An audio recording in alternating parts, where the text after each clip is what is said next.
20,000 কোটি টাকা লুটে নিলেন সাবেক 4 এমপি।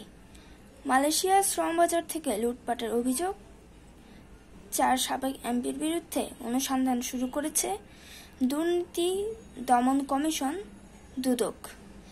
ওই 4 এমপির গড়া চক্রটি 1.5 বছরে প্রায় 20,000 কোটি টাকার বাণিজ্য করেছে।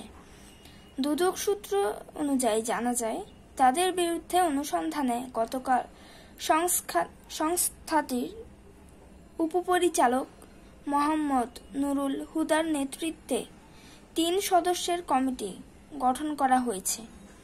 ওই 4 এমপির বিরুদ্ধে পাওয়া অভিযোগের বিষয়ে একটি সার সংক্ষেপ তৈরি করেছে দুদক। সেখানে বলা হয়েছে, চক্রের 4 জন হলেন সাবেক অর্থমন্ত্রী আ.হ.ম মুস্তফা কামাল, সাবেক MP Nizam Uddin Azhari, general of Masud Uddin Chowdhury, এছাড়াও রয়েছেন বেনজির আহমেদ। চক্রে থাকা 2টি প্রতিষ্ঠান, একটি আ.হ.ম মুস্তফা কামালের স্ত্রী কাশ্মীরি কামালের নামে এবং অন্যটি মেয়ে নাফিসা কামালের নামে।